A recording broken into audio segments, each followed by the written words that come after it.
안녕하세요. 올해로 결혼 3년 차를 맞네요. 아직 저와 남편 사이에는 아이가 없습니다. 원래는 남편과 신혼을 1년 정도 즐기고, 그리고 나서 천천히 자녀 계획을 갖기로 정했었거든요. 그런데 저희 자녀 계획을 두고 시어머니가 보였던 반응 때문에 엄두가 나질 않았어요. 신혼 3개월 때쯤인가 쉬는 날에 시댁에 이른 저녁 식사를 하러 간 적이 있었어요. 저녁 식사 마치고도 시간이 조금 남아서 거실에 모여 앉아서 시부모님하고 같이 차도 마시고 과일도 먹으면서 시간을 좀 보내고 있었습니다. 시어머니가 먼저 저희한테 질문을 해오셨는데 그게 저희 자녀 계획에 대한 이야기였어요. 결혼한 지 이제 좀 지났는데 왜 아직도 좋은 소식이 없냐면서 손주 노래를 부르시더라고요. 안 그래도 결혼 이후로 거의 3일에 한 번씩은 전화를 하셔가지고는 둘이 부부 생활은 잘하고 있냐 민망한 질문도 서슴없이 하면서 대놓고 손주 보고 싶다고 물어보시던 시어머니셨어요. 사실 자녀 계획을 천천히 갖기로 한 건 남편하고만 이야기가 되었던 거지. 시부모님께는 따로 말을 해준 적이 없었으니 그럴 법도 했는데 자꾸 이런 식으로 대놓고 질문하시고 그러니 제 입장에서는 많이 부담스러웠던 상황이지요. 숨길 일도 아니고 딱 1년 남편하고 연애하던 것처럼 즐겁게 지내자 계획했던 거라 가감없이 시어머니한테 솔직하게 이야기했습니다. 안 그래도 신혼생활 충분히 즐기고 나서 그 후에 회사 그만두고 나서 육아에 집중할 생각이라고 저희들 계획을 말했지요. 그런데 시어머니가 전에 보여준 적 없던 표정으로 얼굴이 싹 바뀌면서 정색을 하더라고요. 그러면서 하는 말이 지금 그러니까 내 아들을 외벌이 시키겠다는 소리냐? 하면서 제가 생각지도 못한 반응을 보였어요. 이제 보니 이거 돈 벌러 다니기 싫어서 순진한 내 아들 꼬셔서 결혼해가지고 내 아들이 벌어다주는 돈으로 빌부터 살려고 그러는 거냐며 못할 소리를 하시더군요. 남편이 시어머니 말리면서 왜 그러시냐고 저 대신 따져줬어요. 엄마가 애 키워줄 것도 아니지 않냐. 이미 나랑 다 이야기가 된 거고 나도 아이가 엄마 밑에서 크는 거 원하지. 다른 사람 손에 맡기고 싶지 않다. 이야기 들어보니 아이 정서에도 엄마가 키우는 게 더 좋다고 하더라 설명을 하면서 제 편을 들어줬지요. 시어머니가 남편 보고 정신이 빠졌다고 여자한테 빠져서 지금 정신 못 차리는 거라며 막무가내로 정색을 하시는데 평소 무뚝뚝한 시아버지가 그런 시어머니 두고 한마디 하더라고요. 당신도 내가 벌어오는 돈으로 전업주부 생활 하지 않았느냐고. 당신도 그렇게 했는데 며느리도 그렇게 하는 게 뭐가 문제냐 한마디 툭 던지시는데 그 말이 나오니 시어머니도 더 할 말이 없는지 더 별말은 없었고 그렇게 그 상황은 어찌저찌 마무리가 되었습니다. 그리고 다음날 출근해서 회사에 있는데 시어머니한테서 전화가 불이 나듯 오더라고요. 전화 받기가 곤란한 상황이라 아침에 끝날 때까지 기다렸다가 겨우겨우 짬을 내서 전화를 드렸어요. 시어머니는 어제는 아버님이랑 남편 얼굴 봐서 그냥 넘어가줬지만 내 눈에 흙이 들어가도 내 아들 외벌이 시켜 고생시키는 꼴은 못 본다고 다시 한번 못을 박으시더라고요. 당신이 잘 아는 누구네 집 딸은 애 가지고도 아무 문제 없이 회사 잘만 다녔고 일하다가 양수 터져서 사무실에서 출산할 뻔했다는 이야기까지 해주시는데 그 말이 사실인지 아닌지는 모르겠지만 계속 하는 말이 자녀 계획은 자녀 계획대로 빨리 진행하고 회사 그만둘 생각은 하지 말고 돈은 돈대로 벌어오라는 이야기를 빙빙 돌려서 말하는 거였어요. 시어머니 말이 무조건 틀린 건 아니지요. 세상에 저만 아이 갖고 출산하는 것도 아니고 요즘 안 그래도 출산율 때문에 그런가 출산이나 육아에 대한 제도가 잘 되어 있잖아요. 제가 다니는 회사도 육아휴직 제도가 당연히 있어요. 하지만 그냥 있기만 하다고 해도 무방할 정도로 회사가 조금 꽉 막힌 부분도 있습니다. 저랑 정말 친하게 지내던 직장 선배가 있어요. 결혼도 했고 그렇게 회사 다니면서 아이 가졌고 시어머니가 말한 대로 부른 배 이끌고 매일같이 출근하던 사람입니다. 아무튼 그 선배가 출산을 앞두고 휴가를 냈는데 1년 정도 육아휴직까지 하겠다고 하니 휴가 시작된 첫날에 모두가 보는 앞에서 그 선배 책상을 빼는 모습을 직접 제 두 눈으로 목격했던지라 솔직히 제 입장에서는 자녀 계획과 회사 두 마리 토끼를 동시에 잡는다는 게 엄두가 나질 않았습니다. 남편도 시아버지도 그날 제 편을 들어주긴 했는데 그거야 편만 들어줬던 거지 사실 시댁에서 실세는 다른 집이랑 똑같이 시어머니시거든요. 해줄 수 있는 게 잔소리 같은 거 하실 때 못하게 방패막이 돼주는 정도지. 저한테 전화를 못하게 한다던가 만났을 때 눈치 주는 걸 아예 근본적으로 금지시킬 정도는 되지 못했지요. 남편과도 이 상황에 대해 같이 머리 맞대고 의논을 하긴 했지만 솔직히 시어머니를 막을 방법은 없어 보였어요. 아이 생기게 되면 태교도 중요하다는데 어머니 말 무시하고 회사 그만뒀다가 시작될 잔소리에 제가 받을 스트레스 생각하면 자기도 뭐 어떻게 잘못되기라도 할까봐 걱정이 된다고 하더라고요. 그러면서 조심히 꺼낸 말이 남편은 사실 지금 이렇게 지내는 게 나쁘지 않다고 하더라고요. 저희가 나이가 다 차서 결혼한 것도 아니고 남편하고 친한 친구 중에 애 아빠가 된 친구가 한 명 있는데 그 친구 사는 거 보면 힘들어 보이는 걸 떠나서 불쌍해 보일 때도 있다고 하더라고요. 그러니까 자녀 계획을 조금만 더 미루고 둘이 좋은 데도 다니고 맛있는 것도 먹으러 다니고 하면서 연애하듯 지내면 어떻겠냐 제안을 해왔습니다. 저희가 연애 결혼을 하긴 했지만 그때는 돈 모은다고 해서 소위들 말하는 가성비 데이트 위주로만 했었거든요. 그래서 연애 때 못 해본 거 천천히 조금씩 즐기면서 돈 아낀다고 못했던 것들 다 해보고 즐길 거 다 즐기고 나서 아이 가져도 늦지 않는 거 아니겠냐고 하면서요. 어차피 아이가 태어나면 돈 들어 갈 일 투성이 아니겠냐고. 그러니까 우리가 몇 년 정도 해서 저금도 잔뜩 만들어 놓고 하면 그때 가선 어머니도 회사 그만둔다 해도 아무 말 못 하실 거다 하는데 저도 막연하게 결혼했으니까 애 낳고 그러는 거지 생각했던 게 있어서 남편 말 맞다나 같이 어디 해외여행도 다니고 하면서 젊을 때 해볼 수 있는 거 다 해보고 그때 아이를 가져도 늦지 않겠다는 생각이 들기 시작했어요. 어차피 그것보다 더 좋은 결정도 없어 보이기도 했고요. 그래서 결국 자녀 계획을 미룬 채 지금까지 오게 되었습니다. 그 결정 이후로 시어머니도 매번 손주 타령을 해오시긴 했지만 그냥 잘 안 된다는 변명으로 어떻게 넘기고 했네요. 그러다가 작년 말이었습니다. 저희 회사가 그동안 영업이익이 엄청 좋았어요. 그런데 인공지능이라던가 뭐 그런 게 갑자기 개발되기 시작하면서 회사에서는 그쪽에 관심이 가기 시작했나 봐요. 그래서 영업이익이 좋았던 것과는 별개로 새로 눈독 들이는 사업 쪽에 관련 인력을 추가로 채용하기로 결정했고 그 과정에서 기존에 있던 직원들 중 희망퇴직자를 찾기 시작했습니다. 희망퇴직이다 보니 여태 쌓인 퇴직금 말고도 위로금이라고 보너스처럼 추가로 돈을 더 주는데 1년치 연봉만큼은 되지 않았지만 꽤나 목돈을 조건으로 걸었더라고요. 그런데 가만 생각해보니 때는 이때다 싶었습니다. 인원 감축하는 거 보면 제가 버팅기고 있다고 해서 나중에 정리해고 대상이 될지 아닐지도 확신이 없기도 했고 저 또한 제 발로 회사를 그만둘 계획이 있는 상황이었으니 희망퇴직을 하지 않을 이유가 없겠더라고요. 그리고 그간 코로나 때문에 해외여행은 제대로 즐기지 못했지만 그래도 남편하고 꽤나 연애하던 때처럼 신혼생활 충분히 즐겼다는 생각도 들기 시작했고 아직 창창한 나이지만 그래도 노산에 대한 막연한 걱정도 이따금씩 들 때가 있었거든요. 남편하고도 이야기했는데 돈까지 더 준다는데 안 할 이유가 뭐가 있냐며 저랑 같은 생각을 갖고 있었습니다. 하나 걱정되는 게 있었으니 여전히 시어머니는 제가 회사 그만두고 육아에 전념하겠다는 상황을 받아들이지 않을 것 같다는 거였어요. 그런데 제 인생 제가 사는 건데 이걸 시어머니 허락까지 받고 진행해야 되는가 싶은 생각도 들었어요. 그리고 지난 시간 동안 아이는 왜 안 생기는 거냐며 네 마누라한테 문제 있는 거 아니냐는 둥 따지고 들던 시어머니와 티격태격 다투기도 많이 한 남편을 보니 안쓰러워 보이기도 했고요. 티는 내지 않았지만 그래도 자식인데 아내와 어머니 사이에서 줄다리기 하는 게 얼마나 힘들었겠어요. 그래서 회사 그만두겠다는 말은 남편 통해서 해봐야 어차피 제가 시어머니랑 또다시 이야기할 것 같은데 뭐하러 남편 거쳐서 할 필요가 있겠나 싶어 제가 직접 이야기하기로 했습니다. 혼자 이런저런 생각을 엄청 많이 했어요. 시어머니가 쏟아낼 잔소리 생각에 예상 질문까지 만들어 어떻게 이야기할지 다 준비도 하고 버벅이지 않고 당당히 말하겠다고 연습까지 했습니다. 지난 2년 동안 돈도 꽤 모았고 희망퇴직해서 퇴직금의 위로금까지 받으면 돈도 꽤 된다. 지금이야 육아에 전념한다고 회사를 그만두지만 아이가 어느 정도 크면 저도 전업주부로 평생을 살 생각은 아니고 경력 살려서 다시 취직할 수 있다면 그렇게 하겠다. 뭐 이런 식으로 사회초년생 되고 면접 준비할 때 마냥 예상 질문에 답변까지 완벽하게 연습을 해서 마음 굳게 먹고 시어머니한테 전화를 드렸어요. 그런데 시어머니의 반응이 제 예상과는 전혀 달라서 당황스러웠네요. 그래 하면서 잘 생각했다고 애는 엄마가 키워야지 하면서 예상 질문에 답변까지 준비했던 게 민망할 정도로 흔쾌히 그렇게 하라는 대답을 받아냈기 때문입니다. 심지어 오히려 시어머니는 전화기 너머로 싱글벙글한 게 느껴질 정도로 의외의 반응을 보이셨지요.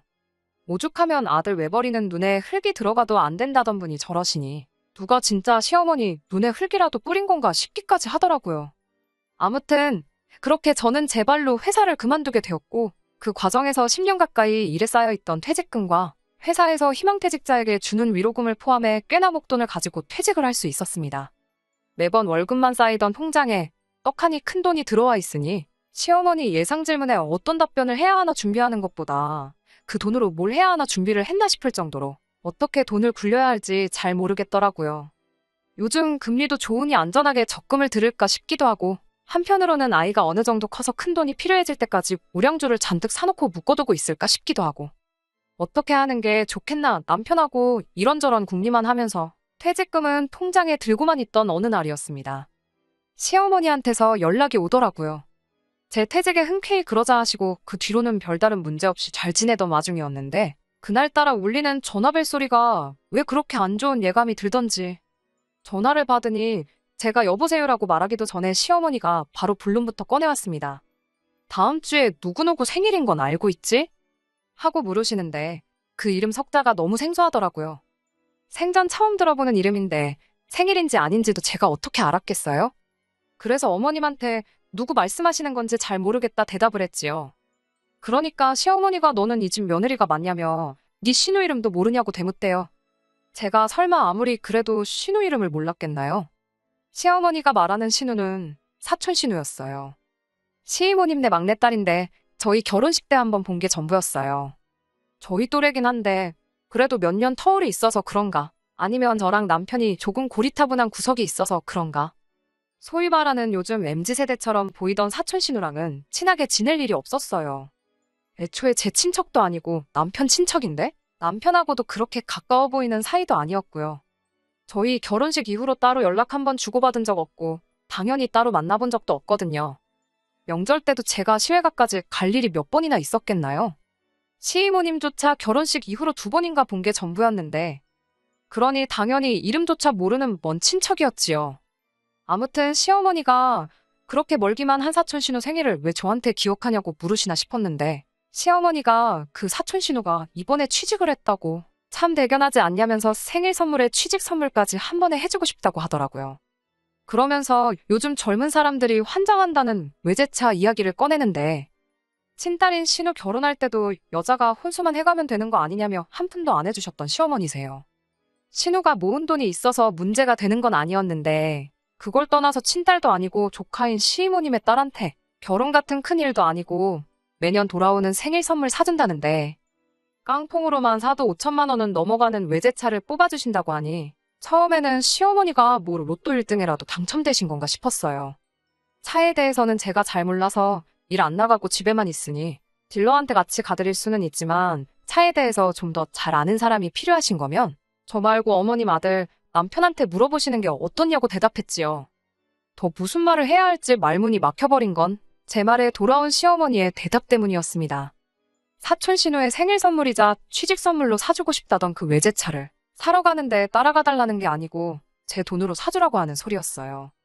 제가 제대로 들은 게 맞나 싶어서 어머님한테 사촌 신우 외제차를 제 돈으로 뽑아주자는 거냐 되물었는데, 제대로 들은 게 맞다고 귀는 폼으로 달고 다니냐면서 저한테 또 잔소리를 하시대요.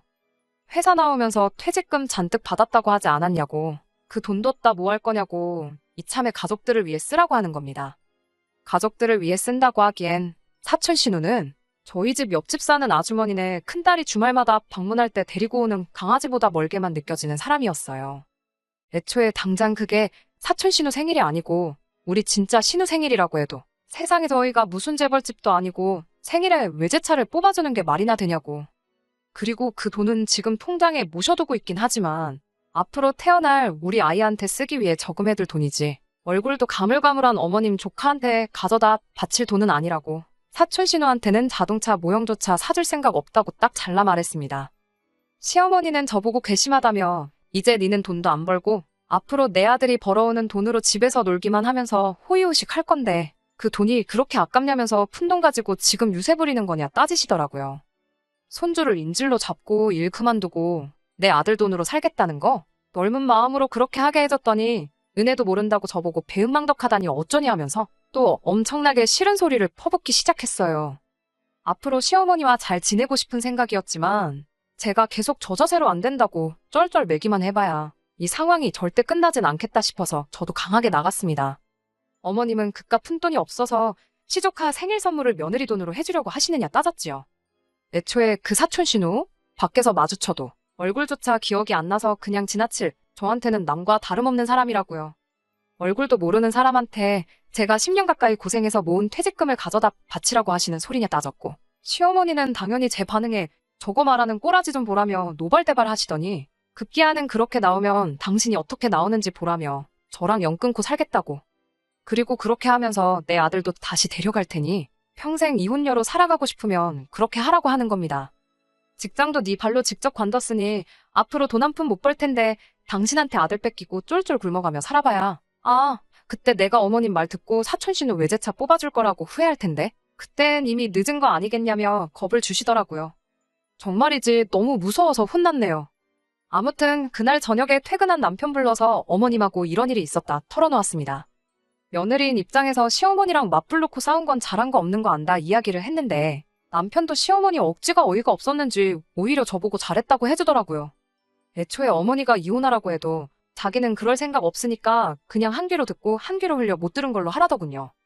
그날로부터 며칠이 지나고 나서 이 상황의 전말을 알게 되었어요. 알고 보니 시어머니가 시이모님한테서 큰 돈을 빌린 게 있었다고 하더라고요. 어디 좋은 투자처가 있다고 해서 돈 불려서 주겠다며 시이모님 돈까지 더해서 투자했다가 원금까지 날려먹을 정도로 잘 안 풀렸다고 합니다. 시이모님이 자기가 투자한 돈이야 자기 선택이니 날려먹은 걸 가지고 탓은 안 했는데 문제는 시어머니가 시이모님한테 빌린 돈이었어요. 그 돈은 갚아야 하는 돈이었으니까요. 시아버지는 그런 시어머니를 두고 어디서 얼토당토하는 투자 정보를 듣고 그 큰 돈을 날려먹었냐면서 그 돈은 갚을 능력도 없고 대신 갚아줄 생각도 없다고 딱 잘났다고 하더군요. 그러던 와중에 제가 퇴직금에 추가로 위로금까지 목돈을 들고 회사를 그만둔다는 소식을 전해왔던 거고 시어머니는 빚갚게 그 돈을 달라고 할 수가 없으니 사촌신우 외제차 한 대 뽑아주면 액수가 얼추 비슷해진다고 그렇게 돈을 갚기로 했다는 겁니다. 시어머니가 남편 옆에 제가 있는 줄도 모르고 남편한테 전화해서 곤란한 상황이라고 이 사건의 전말을 낱낱이 다 털어놓은 겁니다. 시어머니 딴에는 효자 아들이니까 난감한 상황이다. 영까지 끊을 수도 있다 하면 아들이 와이프 설득해서 엄마한테 그 돈 해주자고 도와줄 거라 생각하셨나 봐요. 하지만 남편도 시아버지가 했던 반응 그대로 그거 어머니가 진 빚이고 어머니가 날려먹은 돈인데 그걸 왜 우리한테 찾냐고 칼같이 선을 긋더라고요. 한 푼 두 푼이면 생각은 해보겠는데 몇 천만 원 되는 걸 그렇게 달라고 하셔봐야 무슨 방법이 있겠냐고. 그래도 아들 입으로 어머니한테 연 끊겠다는 모진 말은 하지 못했지만 그 정도 해준 것만 해도 너무 고맙더라고요. 아무튼 그 돈은 시어머니한테 한 푼도 지원받지 못하고 시집간 신우가 해줬네요. 신우도 속이 많이 상했나 보더라고요. 결혼할 때 남자 쪽만큼 못해간 것 때문에 그간 시댁의 눈치 아닌 눈치를 보고 있었는데 그래도 어머니 상황이 곤란하니 엄마 챙기는 건 딸밖에 없다고 어떻게 그 돈을 마련해줬나 보더라고요. 아무튼 신우가 돈 문제도 해결했으니 저희 집도 시어머니랑 잘 풀어서 관계 개선하고 화목하게 잘 지내보자 하는데 아버님이 딱 잘나서는 어머님이 저희한테 먼저 연락해서 사과까지 할 필요는 없지만 뭐라도 먼저 말하는 게 없으면 너네들이 먼저 나서서 풀어줄 이유가 없다고 딱 잘라주시대요. 그리고는 신우한테 통장 하나를 건네주셨는데 그 통장 안에는 신우가 시어머니한테 해준 돈 액수만큼이 들어있었어요. 애초에 아버님은 어머님 빚을 갚아줄 생각이 있던 거였고 앞으로 어디서 뜬 소문 듣고 투자하는 버릇 좀 없애려고 강하게 나가셨던 거더라고요. 분위기 보아하니 신우도 어렵게 그 돈을 마련했었나 본데 한시름 놓는 모습을 보니 저도 괜히 안도의 한숨이 나오더군요. 저야 시어머니 억지에 황당하긴 했지만 따지고 보면 피해본 거 하나 없어서 그냥 해프닝이구나 하고 다시 시어머니와 살갑게 지낼 생각이 있었는데 아무튼 이러나 저러나 솔직히 며느리 입장에서 시어머니랑 거리 두고 지내면 편하면 편했지 불편할 거 하나 없잖아요. 그래서 그냥 알겠다 대답하고 말았네요. 신우나 남편 보면 저 혼자 하는 이야기지만 저런 어머니 밑에서 어떻게 이렇게 속 깊은 자식들이 있나 싶을 때도 있는데 아마 두 사람은 어머니가 아니라 아버지를 닮아서 그랬나 봅니다. 끝까지 들어주셔서 감사합니다. 오늘의 사연은 여기까지입니다. 구독과 좋아요, 알람 설정 부탁드리고 더 좋은 사연으로 다시 찾아뵙겠습니다. 감사합니다.